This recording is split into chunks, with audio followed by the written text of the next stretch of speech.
जय हिंद साथियों, आपके अपने चैनल DGYCM एकेडमी पर आपका स्वागत है। साथियों, आज हम लोग इस वीडियो में रेखा अर्थात लाइन के बारे में पढ़ेंगे। कितनी प्रकार की लाइन होती हैं, समांतर, क्षैतिज और ऊर्ध्वाधर रेखाएं क्या होती हैं तथा प्रतिच्छेदी रेखाएं क्या होती हैं। आज कई प्रकार की रेखाओं के बारे में आज हम लोग इस वीडियो में बात करने वाले हैं। तो आप लोग इस वीडियो को पूरा ज़रूर देखिए साथियों, आपको इस वीडियो से बहुत बेनिफिट होने वाला है साथियों। चलिए वीडियो को स्टार्ट करते हैं साथियों। तो सबसे पहले यहाँ पर हम देखते हैं क्या लिखा हुआ है, बिंदु। क्या लिखा है यहाँ पर, बिंदु। बिंदु को इंग्लिश में क्या कहते हैं, पॉइंट। अब बिंदु क्या होता है, तो यहाँ पर लिखा हुआ है चैम्बर्स शब्दकोश। चैम्बर्स शब्दकोश या चैम्बर्स डिक्शनरी के अनुसार बिंदु द्वारा मात्र किसी स्थान या पोजीशन का ज्ञान होता है, इसकी कोई माप नहीं होती है। अर्थात बिंदु की कोई लंबाई, चौड़ाई अथवा ऊंचाई नहीं होती है, उसे ही क्या कहते हैं, पॉइंट या फिर बिंदु कहा जाता है। जिसकी कोई लंबाई, चौड़ाई, ऊंचाई नहीं होती है उसे ही बिंदु कहते हैं। जैसे मान लीजिए यहाँ पर एक पॉइंट हमने रख दिया, ये क्या है, बिंदु है। अगर इस प्रकार से हमने रख दिया, ये क्या है, बिंदु है। यहाँ पर हमने एक पॉइंट रख दिया, इसे क्या कहेंगे, बिंदु कहेंगे। ये जितने हैं सब ये क्या है, एक प्रकार के बिंदु हैं। तो इनकी लंबाई, चौड़ाई, ऊंचाई कुछ नहीं होती है, उसे ही क्या कहा जाता है, बिंदु कहा जाता है। तो हम लोगों ने बिंदु के बारे में समझ लिया है। अब एक क्वेश्चन बनता है यहाँ पर, क्या लिखा हुआ है, नोट। प्रश्न क्या कह रहा है, एक बिंदु से कितनी रेखाएं खींची जा सकती हैं। तो इसका आंसर हो जाएगा अनंत रेखाएं। जैसे हम यहाँ पर मान लीजिए एक पॉइंट हमने रख दिया, ये एक प्रकार का क्या है, बिंदु है। अब इसी बिंदु से ये रेखा खींच सकते हैं, ये रेखा खींच सकते हैं। कहने का मतलब एक ही बिंदु से अनंत रेखाएं खींची जा सकती हैं। तो इसका उत्तर क्या हो जाएगा, अनंत हो जाएगा।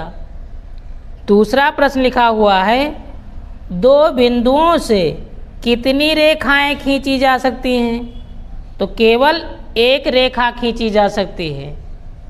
जैसे मान लीजिए यहाँ पर दो बिंदु हैं, अब दो बिंदुओं से हम केवल एक ही रेखा तो खींच सकते हैं और कोई रेखा नहीं खींच सकते हैं।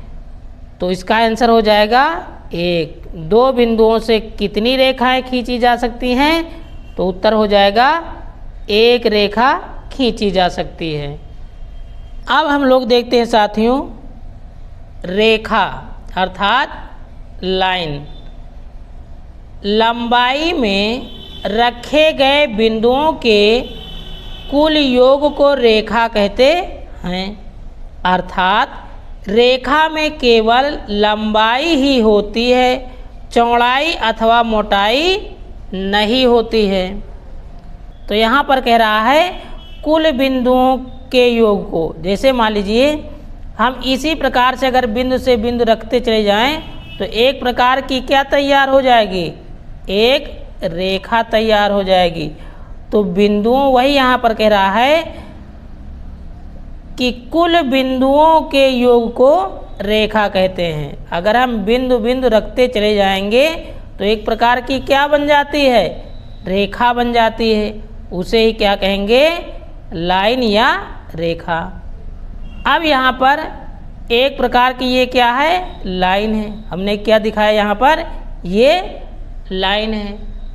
अब हम लोगों ने लाइन के बारे में समझ लिया है। तो हम लोगों ने क्या समझा है, लंबाई में रखे गए बिंदुओं के कुल योग को रेखा कहते हैं। अब यहाँ पर क्या कह रहा है, रेखा में केवल लंबाई होती है, इसमें केवल क्या होगी, लंबाई होती है और इसकी चौड़ाई अथवा मोटाई नहीं होती है, उसे ही क्या कहते हैं, रेखा कहते हैं। अब इसके बारे में और थोड़ा डिटेल से पढ़ लेते हैं। तो यहाँ पर लिखा हुआ है रेखा, रेखाखंड और किरण। रेखा क्या होती है, रेखाखंड क्या होती है और किरण के बारे में देखते हैं, ये तीनों पॉइंट क्या होते हैं। तो सबसे पहले लाइन, यहाँ पर क्या लिखा है, रेखा में कोई अंत बिंदु नहीं होता है। जो ये लाइन है इसको हम चाहे जितना बढ़ा सकते हैं, बाएं चाहे जितना बढ़ा दें, चाहे जितना दाएं हम बढ़ा सकते हैं, इसका कोई अंत बिंदु नहीं है। इसे हम क्या कहेंगे, रेखा कहेंगे। रेखाखंड क्या होता है, लाइन सेगमेंट। यहाँ पर लिखा हुआ है रेखा के किसी एक भाग को रेखाखंड कहते हैं, इसके दो अंत बिंदु होते हैं। जैसे यहाँ पर कह रहा है रेखाखंड, अर्थात रेखा का ही खंड क्या हो जाता है, रेखा खंड हो जाता है। जैसे मान लीजिए ये एक प्रकार की क्या है, लाइन है, ये क्या है, लाइन अर्थात रेखा है। अब इसमें हम अगर यहाँ से यहाँ तक इसके हमने खंड कर दिए, अब इसी खंड को यहाँ पर ले आएंगे तो क्या हो जाएगा, रेखा खंड हो जाएगा। रेखा का एक खंड ही तो है ये, तो हमने एक खंड उठा करके मान लीजिए यहाँ पर आपको दर्शाया है। तो क्या कह रहा है, रेखा के किसी एक भाग को रेखाखंड कहते हैं, इसके दो अंत बिंदु होते हैं, इसको बढ़ाया नहीं जा सकता है। तो लाइन में क्या होता है, हम इसे बढ़ा सकते हैं, चाहे जितना बढ़ाएं बढ़ा सकते हैं, लेकिन रेखाखंड को नहीं बढ़ा सकते हैं। अब यहाँ पर देखते हैं किरण क्या होता है। तो किरण के बारे में क्या लिखा है, किरण रेखा का एक भाग होती है, किरण रेखा का एक भाग होती है, इसका एक अंत बिंदु होता है। किरण में इसका एक अंत बिंदु होता है और इधर अंत बिंदु नहीं होता। इसे हम बढ़ा सकते हैं, लेकिन यह क्या है, एक अंत बिंदु होता है। जैसे मान लीजिए ये पूरी हमारी क्या थी, लाइन है यहाँ पर। अब अगर हम यहाँ से इसका एक पार्ट उठा करके हमने यहाँ पर रख दिया तो ये क्या बन जाएगी, किरण बन जाएगी। भाई यहाँ से हमने मान लीजिए काट लिया, अब काटने के बाद में इसे यहाँ पर रख दिया तो एक प्रकार की क्या है, किरण है। यहाँ पर एक अंत बिंदु है और दूसरा अंत बिंदु नहीं है। तो हमने क्या समझा अभी तक, रेखा में कोई अंत बिंदु नहीं होता है, इसे चाहे जितना हम बढ़ा सकते हैं। रेखाखंड में क्या होता है, दोनों अंत बिंदु होते हैं, इसके दो अंत बिंदु होते हैं, इसे बढ़ाया नहीं जा सकता है। तो किरण में एक अंत बिंदु होता है। जैसे मान लीजिए एक बल्ब है, तो बल्ब में जब प्रकाश निकलेगा तो किस रूप से आएगा, किरण के रूप से आएगा। तो इसका कोई अंत बिंदु है कि प्रकाश यहीं तक जाएगा, भाई प्रकाश कहीं भी जा सकता है, तो क्या हो जाएगी, किरण है। अगर रेखा हम समझें तो आप लोगों ने जैसे मान लीजिए लाइन यानी रेल की पटरी, तो रेल की पटरी को देखा जाए चाहे जितना बढ़ा दिया जाए तो उसका कोई अंत बिंदु नहीं होता है, और रेखाखंड का अंत बिंदु होता है। तो हम लोगों ने रेखा, रेखाखंड और किरण के बारे में जानकारी प्राप्त कर ली है। तो हमें विश्वास है साथियों आपको इतनी बातें समझ में आई होंगी। अब हम लोग देखते हैं रेखा अर्थात लाइन। रेखा तथा रेखा के प्रकार। रेखाएं कितने प्रकार की होती हैं, अब इसके बारे में देखते हैं। तो एक होती है सीधी रेखा, स्ट्रेट लाइन। किन्हीं दो बिंदुओं के मध्य की सरल रेखा को सीधी रेखा कहा जाता है। यदि इस प्रकार से हमने लाइन एक ड्रा की है तो ये एक प्रकार की क्या है, सीधी रेखा है। इसे क्या कहेंगे, स्ट्रेट लाइन कहा जाएगा।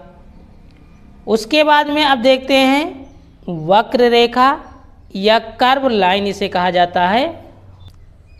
तो कर्व लाइन क्या होती है इसके बारे में देखते हैं।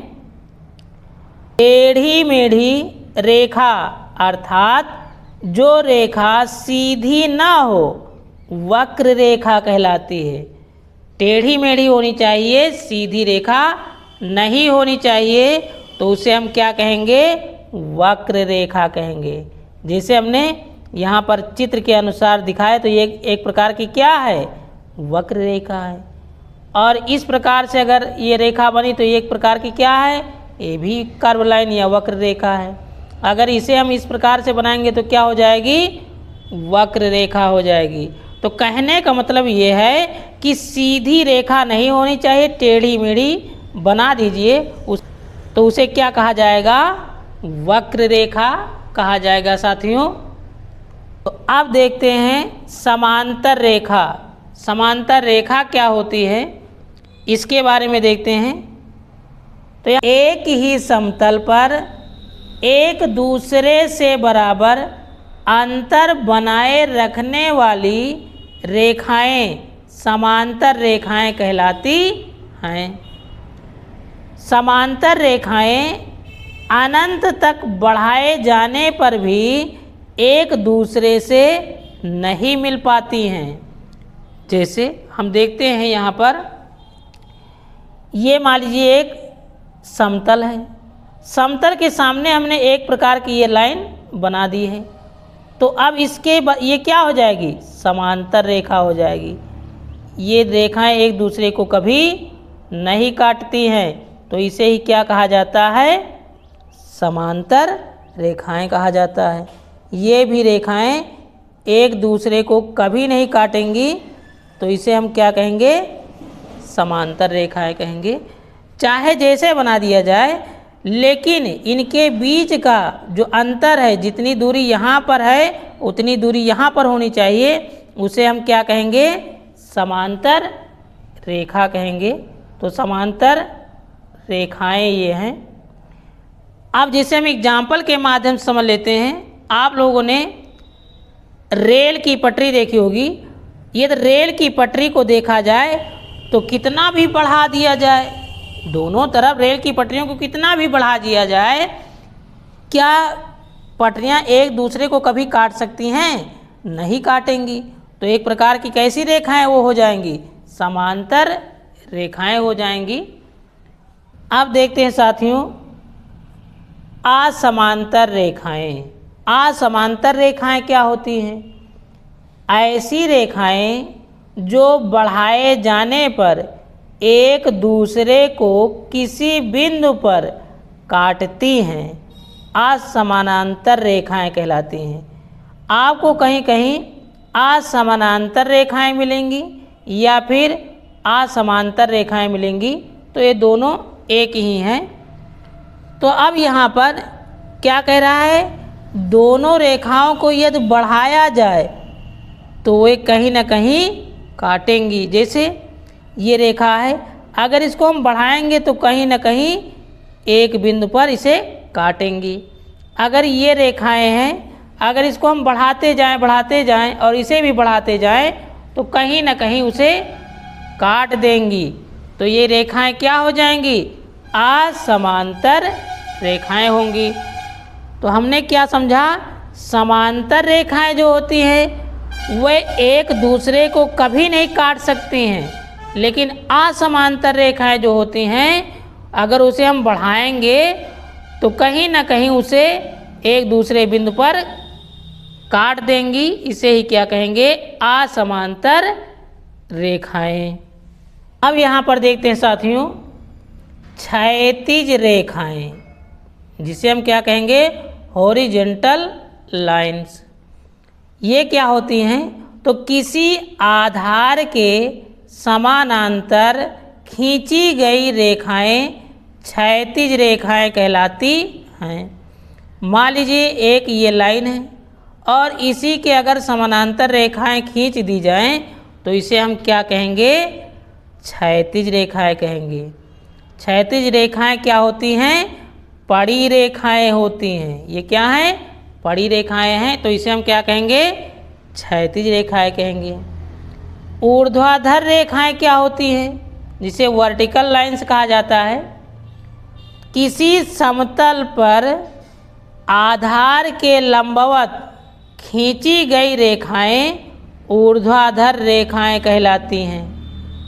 अगर मान लीजिए ये आधार है, नीचे ये आधार है और इसके लंबवत रेखाएं खींच दी जाएं तो इसे हम क्या कहेंगे, ऊर्ध्वाधर रेखाएं कहेंगे। तो हमने क्षैतिज रेखाएं और ऊर्ध्वाधर रेखाओं के बारे में पढ़ लिया है। एक बार और देख लेते हैं। तो क्षैतिज रेखाओं में क्या होता है, ये पड़ी रेखाएं होती हैं। ये क्या हैं, पड़ी रेखाएं हैं। ऊर्ध्वाधर रेखाएं क्या होती हैं, इन्हें हम खड़ी रेखाएं कह सकते हैं। तो इसे हम क्षैतिज रेखाओं को इंग्लिश में हॉरिजेंटल लाइंस कहेंगे और ऊर्ध्वाधर रेखाओं को हम क्या कहेंगे, वर्टिकल लाइंस कहेंगे। अब यहाँ पर देखते हैं साथियों रचनात्मक अथवा बिंदुमय रेखाएं। तो रचनात्मक अथवा बिंदुमय रेखाएं क्या होती हैं, अगर हमने इस प्रकार से एक लाइन खींच दी है तो ये क्या है, ज्ञात रेखा है। इसे हम क्या कहेंगे, ज्ञात रेखा कह सकते हैं। लेकिन अगर हम इस प्रकार से लाइन बना दें या इस प्रकार से बना दें या इस प्रकार से बनाएंगे तो इसे हम क्या कहेंगे, बिंदुमय रेखाएं। आप लोगों ने पढ़ा होगा डॉटेड लाइन, जैसे हमने अगर कभी चित्र बनाया होगा आपने तो इस प्रकार से पहले डॉट करके लाइन बनाते हैं तो उसे क्या कहेंगे, बिंदुमय रेखाएं या फिर डॉटेड लाइन कहा जाता है। अब देखते हैं तिरछी रेखाएं। तिरछी रेखाएं क्या होती हैं, ये रेखाएं ना तो क्षैतिज होती हैं और ना ही ऊर्ध्वाधर होती हैं। इस प्रकार के रेखाओं को तिरछी रेखाएं कहते हैं। जैसे यहाँ पर अगर इस प्रकार से एकदम सीधी रेखा खींचेंगे तो ये क्या है, ऊर्ध्वाधर रेखा है। लेकिन अगर हम इस प्रकार से रेखा खींचेंगे तो इसे हम क्या कहेंगे, क्षैतिज रेखा है। ऊर्ध्वाधर रेखा को हम अंग्रेजी में क्या कहेंगे, वर्टिकल लाइंस। और जो पड़ी रेखा इसे क्या कहेंगे, हॉरिजेंटल लाइंस। ना तो ऊर्ध्वाधर होनी चाहिए और ना ही क्षैतिज होना चाहिए, तो उसे हम क्या कहेंगे, तिरछी रेखाएं कहेंगे। जैसे हम यहाँ पर देख लेते हैं, अब ये क्या है, ना तो ऊर्ध्वाधर है ना क्षैतिज है, तो ये क्या है, तिरछी रेखा है। तो ये जितनी रेखाएं हैं ये सब रेखाएं क्या हैं, तिरछी रेखाएं हैं। अब यहाँ पर देखते हैं साथियों लंबवत रेखाएं। तो लंबवत रेखाएं क्या होती हैं, इसे इंग्लिश में परपेंडिकुलर लाइंस कहा जाता है। जब दो रेखाएं एक दूसरे को इस प्रकार काटती हों कि इनके बीच का कोण 90 अंश का हो तो लंबवत रेखाएं कहलाती हैं। इनके बीच का कोण हमेशा 90 अंश का होता है। जैसे एक रेखा ये है और एक रेखा हमने इस प्रकार से एकदम सीधी खींच दी तो यहाँ पर कितने अंश का कोण बन रहा है, 90 अंश का कोण बन रहा है। तो इसे हम क्या कहेंगे, लंबवत रेखा। अगर इस प्रकार से है और एक रेखा अगर इस प्रकार से हमने खींच दी है तो ये रेखा क्या हो जाएगी, लंबवत रेखा हो जाएगी। अब यहाँ पर इसे हम देखते हैं चित्र में AD, यहाँ पर A और D, तो क्या कह रहा है, चित्र में AD CP पर परस्पर लंब है। जो ये C और P रेखा है इस पर लंब है। कौन रेखा लंब है? AD रेखा लंब है। अब यहाँ पर दूसरा पॉइंट लिखा है, इसे संकेत, इसे हम किस प्रकार से लिख सकते हैं? तो AD लंब है CP पर से दर्शाया जाता है, यानी ये जो चिन्ह है इसे हम क्या कहेंगे?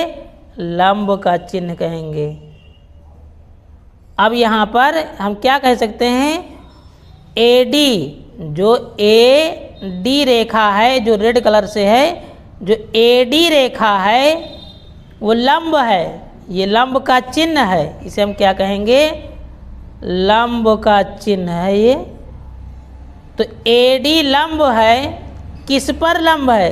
CP, तो CP रेखा पर AD रेखा जो है लंब है। प्रतिच्छेदी रेखा, प्रतिच्छेदी रेखा क्या होती है? जब दो रेखा एक दूसरे को एक बिंदु पर काटती हैं तो उसे क्या कहेंगे? प्रतिच्छेदी रेखा कहते हैं। जब दो रेखाएं एक दूसरे को किसी एक बिंदु पर काट रही हो तो इस प्रकार की रेखा को क्या कहेंगे? प्रतिच्छेदी रेखा। जैसे कि यहाँ पर एक चित्र में हमने दर्शाया है, यहाँ पर एक लाइन है और एक लाइन ये है। अब यहाँ पर दोनों रेखाएं एक दूसरे को काट रही हैं तो इस प्रकार की रेखा को क्या कहेंगे? प्रतिच्छेदी रेखा कहा जाएगा। जहाँ पर दोनों रेखाएं काट रही हैं इसे प्रतिच्छेदी बिंदु कहा जाता है, और जो रेखाएं होती हैं उसे प्रतिच्छेदी रेखा कहा जाता है। तो जब दो रेखा एक दूसरे को एक बिंदु पर काटती हैं तो उसे प्रतिच्छेदी रेखा कहते हैं। संगामी रेखा, अब संगामी रेखा के बारे में देखते हैं। जब तीन या तीन से अधिक रेखाएं एक बिंदु से होकर गुजरती हैं तो उसे संगामी रेखा कहा जाता है। क्या कह रहा है? जब तीन या तीन से अधिक रेखाएं एक बिंदु से होकर गुजरती हैं तो उसे संगामी रेखा कहते हैं। मान लीजिए यहाँ पर क्या है? एक बिंदु है, एक बिंदु है। अब इसी बिंदु से तीन रेखाएं गुजर रही हैं, इसी बिंदु से तीन रेखाएं या तीन से अधिक भी जा सकती हैं तो इसे हम क्या कहेंगे? संगामी रेखा कहेंगे। और जहाँ पर ये तीनों रेखाएं एक दूसरे को काटती हैं इसे संगामी बिंदु कहा जाता है। अब देखते हैं साथियों संपाती रेखाएं। संपाती रेखाएं क्या होती हैं? तो यहाँ पर लिखा हुआ है, संपाती रेखाएं वह रेखाएं होती हैं जो एक दूसरे के ऊपर होती हैं। वह ना तो समांतर रेखाएं होती हैं और ना ही लंबवत रेखाएं होती हैं, बल्कि पूरी तरह से समान होती हैं। दूसरे शब्दों में हम कहें तो ये वह रेखाएं होती हैं जिनमें एक रेखा दूसरी रेखा को इस तरह से पूरी तरह से ढक लेती है कि हम पहचान ही नहीं पाते कि वे दो रेखाएं हैं। जैसे हम लोग चित्र के माध्यम से समझ लेते हैं। मान लीजिए यहाँ पर एक ये रेखा है, ये एक प्रकार की रेखा है। अब एक रेखा इसी पर और खींच दी जाए, एक रेखा इसी पर और खींच दी गई तो क्या हम पहचान पाते हैं कि इस पर एक रेखा और खींची गई है? नहीं पहचान पाते हैं। तो इस प्रकार की रेखाओं को क्या कहेंगे? संपाती रेखा कहेंगे। यानी एक रेखा और उस पर दूसरी भी रेखा खींच दी जाए तो इस प्रकार की रेखाओं को संपाती रेखाएं कहा जाता है। तो आज का वीडियो ये कैसा लगा साथियों, आप लोग कमेंट में ज़रूर बताइए। पूरा वीडियो देखने के लिए आपका बहुत बहुत धन्यवाद।